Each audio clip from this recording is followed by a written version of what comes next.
चल चालू हो गया। हाँ जी, जैसा कि बार-बार हमारे जो संयुक्त किसान मोर्चा है और किसानों का आंदोलन है, उसके बारे में कहा जा रहा है कि ये सिर्फ़ कुछ लोगों का आंदोलन है। तो इस तरह से जो अब आंदोलन चल रहा है, वो धीरे-धीरे पूरा देशव्यापी होता जा रहा है, जो कि पंजाब से शुरुआत हुई, हरियाणा, यूपी और इस तरह से पूरे देश में फैलता जा रहा है। अभी वहाँ पर तो चल ही रहा है आंदोलन। अभी दूसरी जगह के लोग जो हैं, जैसे कर्नाटका, आंध्रा, महाराष्ट्र के लोग भी यहाँ पे आए थे पहले और उनका वीडियो भी आपके पास शेयर किया था। तो अभी वेस्ट बंगाल से लोग आए हुए हैं, जहाँ पे इलेक्शन का मेन चीज़ उठी हुई है। तो उन लोगों से बात करेंगे, वेस्ट बंगाल के लोगों से, कि वहाँ पे कैसा प्रचलन है। और एक और मेन खास बात आती है कि ये लोग मीडिया को कहते हैं, खासकर भाजपा ने ही किसानों को अपने विरुद्ध खड़ा कर लिया है। वो कहते हैं कि अगर जीत जाते हैं तो इसका मतलब उनके बिलों को समर्थन मिल गया। तो इसमें जो है किसान उनके अगेंस्ट खड़ा हो गया, क्योंकि वो लोग कहते हैं कि अगर बिलों को समर्थन मिला, अगर जीत गए वो, तो वो कहेंगे बिलों को समर्थन मिला। तो उसको हराना भी एक मकसद बन गया, ताकि लोगों में ये जन चेतना पहुंचे कि किसान जो है अपनी मांगों को, जो उनकी सही मांगे हैं, और वो उसके खिलाफ, उसके समर्थन में पार्टी के खिलाफ है। तो अभी बात करेंगे आप पहले। आपका परिचय दीजिए प्लीज।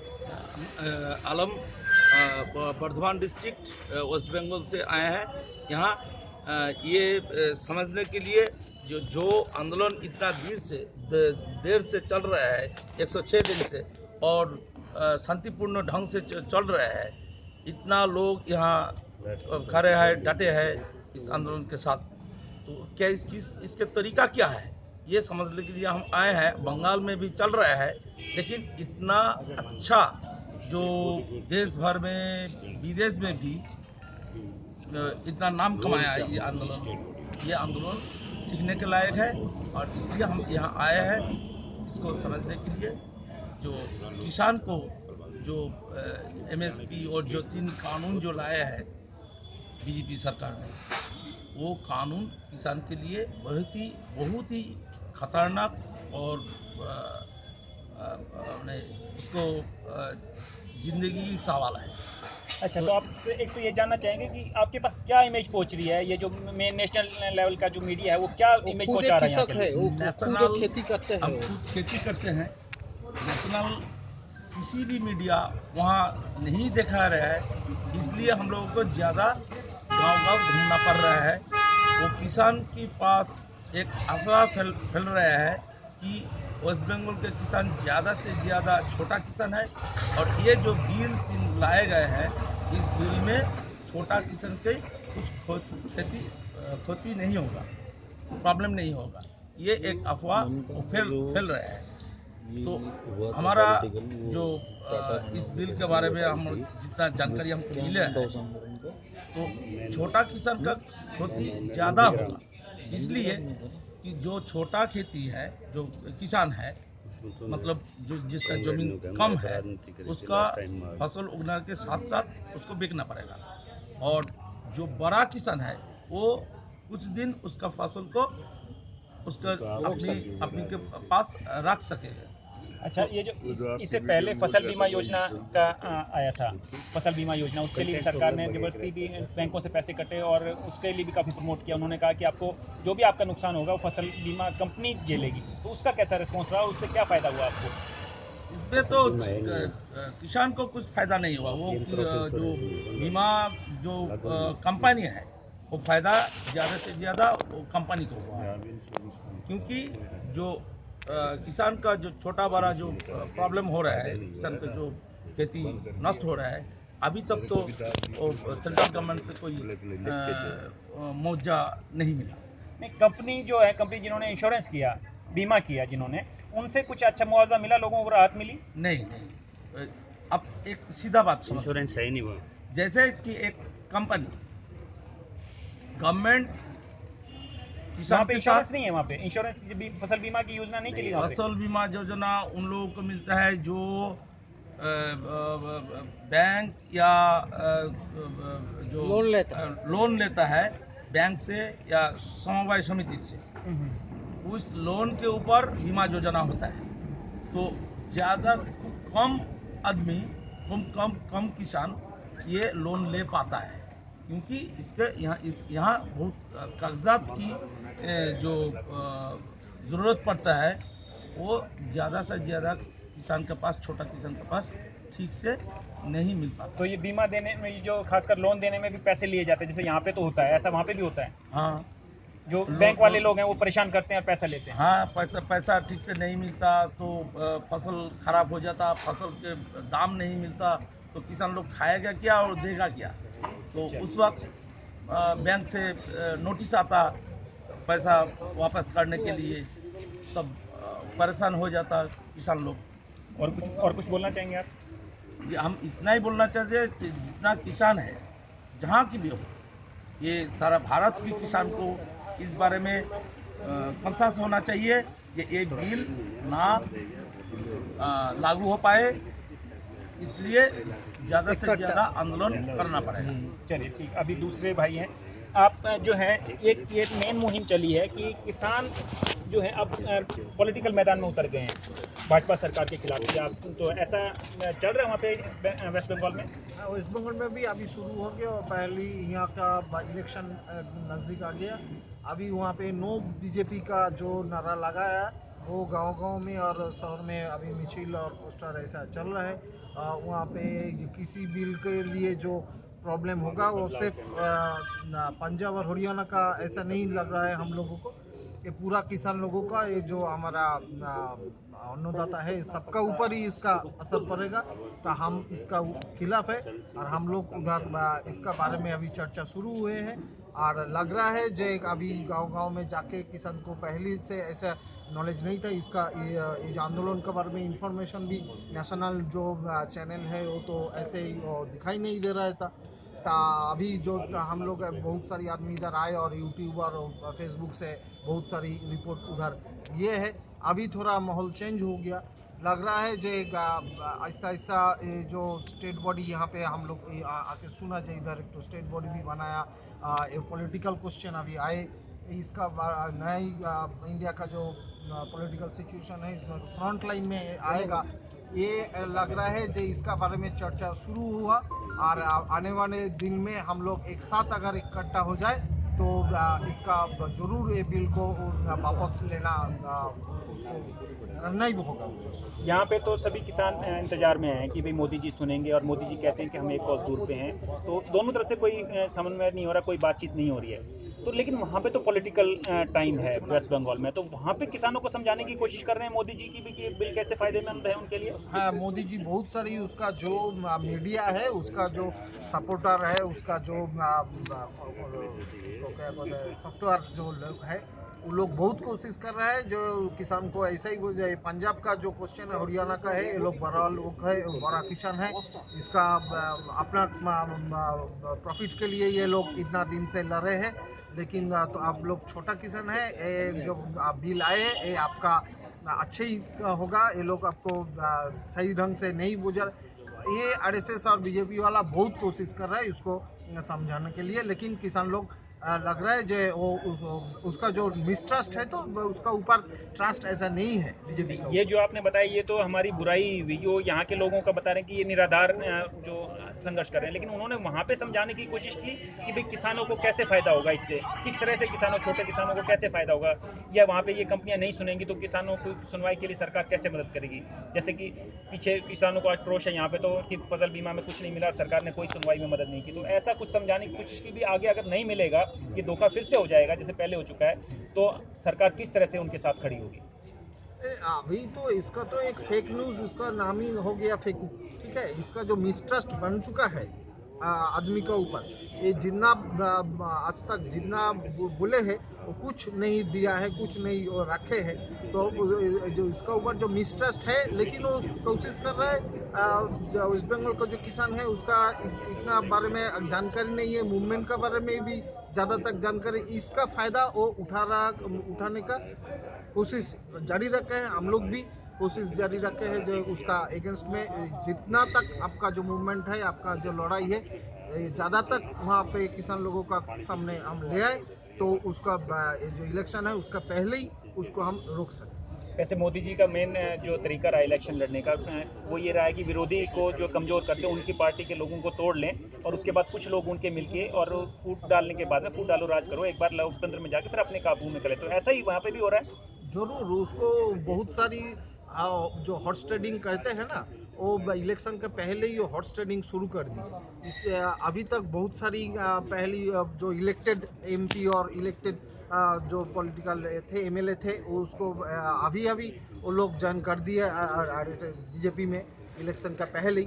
लेकिन मेरे लग रहा है जो वेस्ट बंगाल का जो इलेक्टेड इलेक्शन आ रहा है उसमें वेस्ट बंगाल का जो जनगण है वो उसको डिफीट करेगा बीजेपी को। ठीक है, आपका परिचय बताइएगा, शुरू में पूछना चाहिए था। मेरा नाम शुभेंदु चट्टोपाध्याय है, हम एक सोशल वर्कर है, हम एक्टिविस्ट हैं। जी जी, आप जो हैं ऑर्गेनिक फार्मिंग करते हैं जी, तो कहाँ पे ऑर्गेनिक फार्मिंग करते हैं? दिल्ली में। दिल्ली में ऑर्गेनिक फार्मिंग किस चीज़ की? तमाम सीरियल्स की, वेजिटेबल्स की।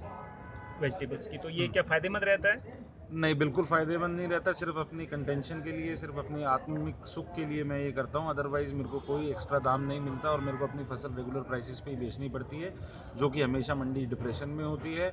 और जो किसान की हालात, चाहे वेस्ट बंगाल से हैं, आज हम एक छत के नीचे बैठ के हरियाणा, पंजाब, यूपी और दिल्ली का किसान, आज 4-5 स्टेटों का किसान बैठ के यही अभी सलाह कर रहा था और पता चला कि हर एक जगह के किसान की सेम व्यथा है, सेम स्टोरी है। दाम फसलों के कहीं पे भी नहीं मिलते, नस्लें आज खतरे में हैं। आपका नाम बताइए। संदेश डबास। संदेश टपा। अच्छा, तो इसके जो ऑर्गेनिक फार्मिंग आप कर रहे हैं इसके लिए कोई मार्केट मिली है आपको? जो जैसे ये पॉलिसी तो बना देते हैं, उसके बाद जी। मार्केटिंग के लिए कोई हेल्प की सरकार ने?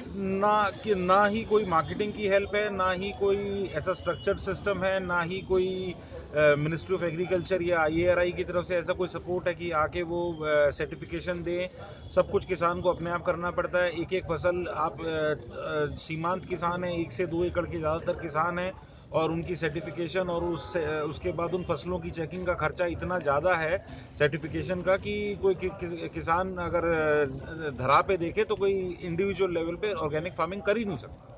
तो आप तो पढ़े लिखे जी। लग रहे हैं मुझे, तो जी। क्या आपको लगता है कि कोई जो अनपढ़ हैं, ज़्यादातर लोग जो किसान वर्ग में, वो इन स्कीमों का जो नियम ला के छोड़ देते हैं, उनका कोई फ़ायदा उठा सकते हैं? जी, जब मैं आपने खुद ही कहा मैं आपको पढ़ा लिखा लग रहा हूँ, जब मैं ही कोई किसी स्कीम का बेनिफिट नहीं ले पाया तो अनपढ़ किसान जो तहसील में भी जाते हुए घबराता है, वहाँ एक चपड़ासी से बात करते हुए भी 10 बार सोचता है, वो कैसे बेनिफिट ले पाया होगा। आप खुद ही समझ सकते हैं। तो अभी हमारे यहाँ पे जो सभी लोग आए हुए हैं, भारतीय किसान मजदूर संयुक्त यूनियन के आए हुए हैं, और यहाँ पे हमारे राजकुमार यादव जी इनकी आतिथ्य कर रहे हैं, इनके जो जजमान हैं।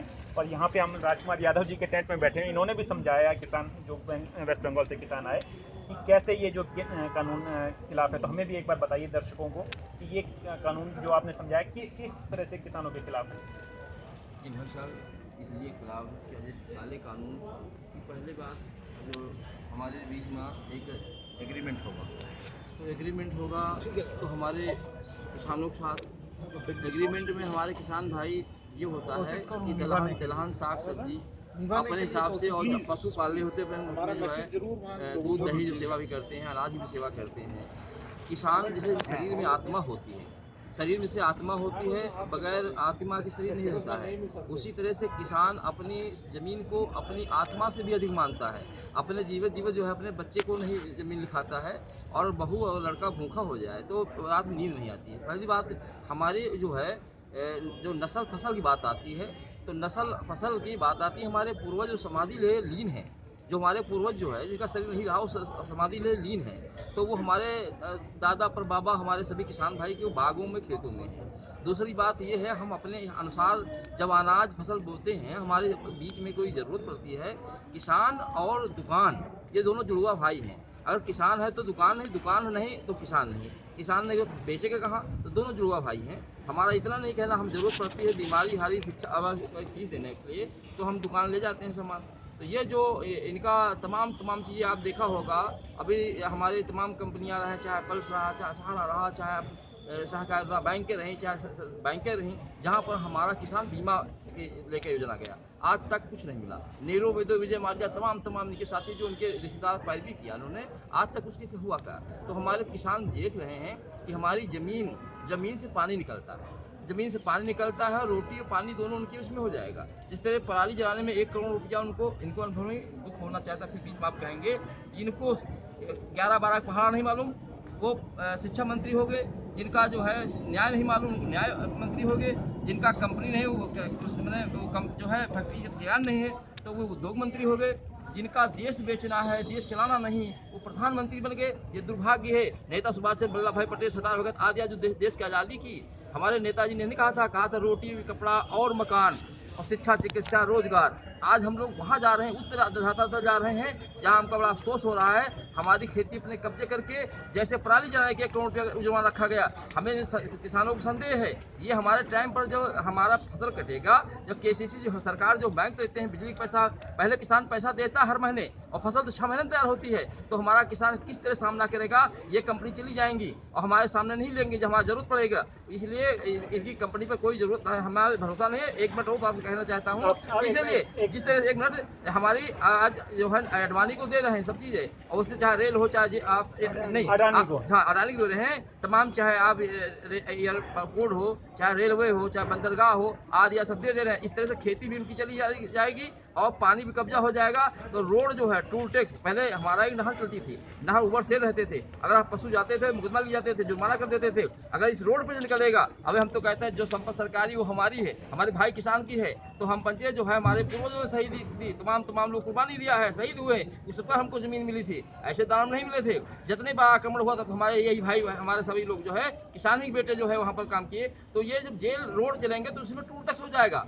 टूल टैक्स हम लोग पहले जब 2 पहिया 4 पहिया निकालने जाते हैं तो हम पे पहले रोड टैक्स लिया जाता है और फिर टूल टैक्स लिया जाता है। जब हमारा भाई बहन हमारे ये रोड पर निकलेंगे तो ये जो है इनकी जेल हो जाएगी। अडवाणी हम लोग बंद कर देंगे, अडवाणी बंद करके हम लोगों को अडानी बंद कर देंगे और उसके बाद जेल में, और उसके बाद फिर रोटी अपने अनुसार देंगे। इतने नहीं, गुलामी, पूरा गुलामी है। इसलिए हमारे देश के लोग, किसान मजदूर, कंपनी बंद करके तमाम हमारे लोगों को बर्बाद कर दिया। जो बेचारे रोजी रोटी करते थे, कंपनी छीन लिया, तमाम करोड़ों जो लाखों फैक्ट्रियाँ बंद हुए, कंपनी बंद हो गई, रेलवे बंद हुआ और बच्चों को पढ़ाई चली गई। और दवाई जो अस्पताल कोरोना काल में 6-6 हज़ार रुपया उनकी जांच के लिए, तमाम तरह से उन्होंने उत्पीड़न किया। जहाँ जहाँ का राज है हमारे यूपी में, उन्होंने जानवर खोल दिया, पशु कुछ खोल दिया यूपी में, और 10-10 हज़ार रुपया।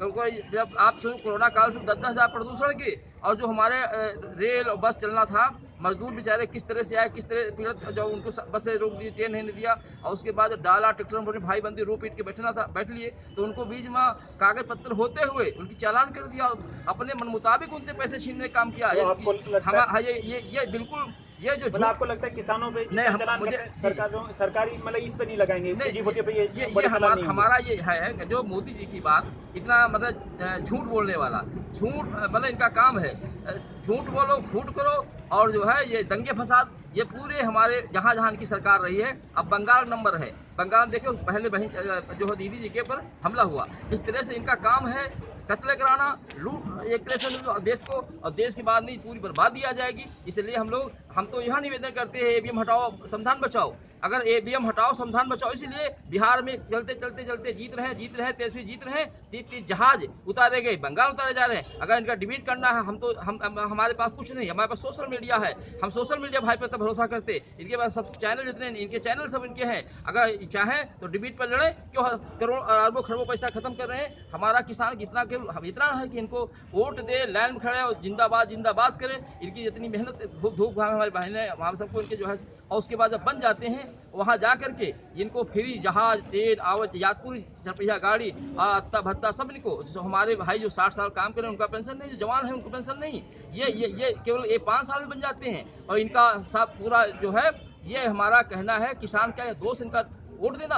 अगर हम लोग वोट देते हैं तो हमारी ज़मीन छीन लो, हम लोगों जो है इस तरह से हम लोग जाएंगे कहाँ। हमारा एक प्राकृतिक रहा है, किसान एक प्रकृति के रूप रहा है, किसान एक प्रकृति का अंश है, जिससे पशु-पक्षी, जीव जंतु, कुत्ता बिल्ली, ये जो है सारे लोग इसमें निर्भर हैं। और ये इस प्रकृति से जब आदमी खिलवाड़ करता है, जैसे जब खिलवाड़ किया तब उसका समझो इससे प्रकृति से उसका मतलब नामो निशान मिटा है। ये इतिहास है। सिकंदर आया तो कहा मतलब जब जो संकट आया देश पर, तो उन्होंने चाणक्य जी ने, चंद्रगुप्त जो है, चंद्रगुप्त जो चाणक्य जी, चंद्र मौर्य जी का उन्होंने महामंत्री बन के सिकंदर भगाया गया, और जब उसने कहा कि हमको जब जाना हुआ तो हम ले नहीं जाएंगे, तो पूरे हीरा जवाहर जो है उन्हें फैला करके कहा हमारा जाना ना निकले। तो इस तरह से, और जब समय पड़ा तो गोविंद सिंह किसानों का कैसे नहीं, किसानों का, किसान ने यहाँ एक बात, किसान ने निर्णय लिया है कि जिस तरह भैया उनका लाए हैं उसी तरह से, जिस केला में पात पात और पात,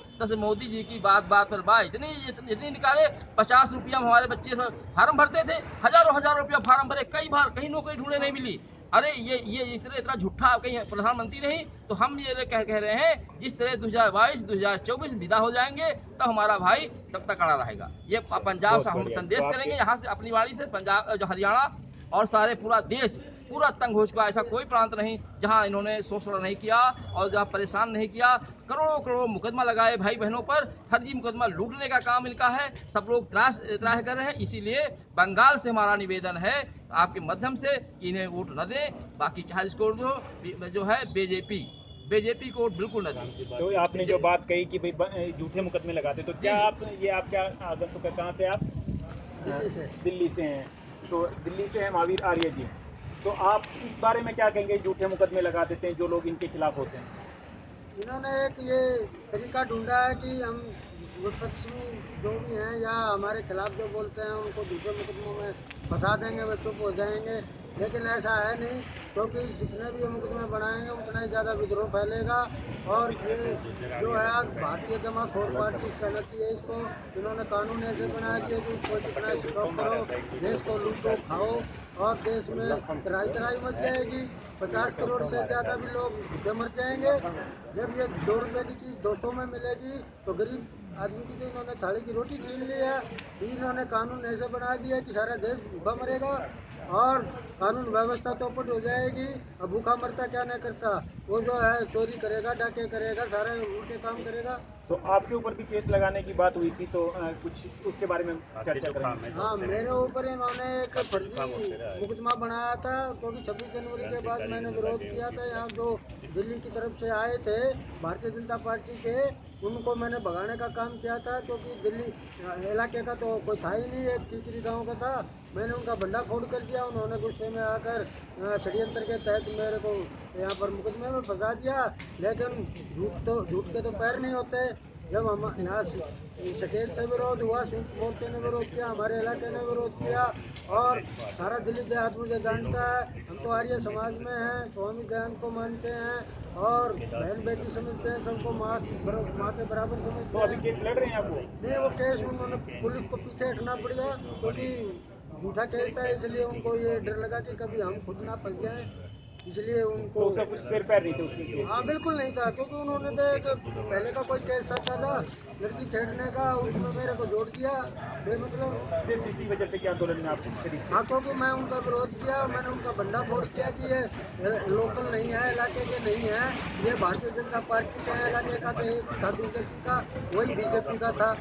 और तो ये बहुत मजबूती दे रहे हैं आंदोलन को कि जो झूठे केसेस आ रहे हैं उसके खिलाफ भी डट के खड़े होते हैं, तो उसके बाद में वो झूठे केस टाटार हो जाते हैं। तो इसी तरह से आप, हाँ जी, आप कुछ कहना चाह रहे थे? मैं ये कहना चाहता हूँ कि हमारे कम से कम 64 टैक्स और GST लगा करके ये चुनाव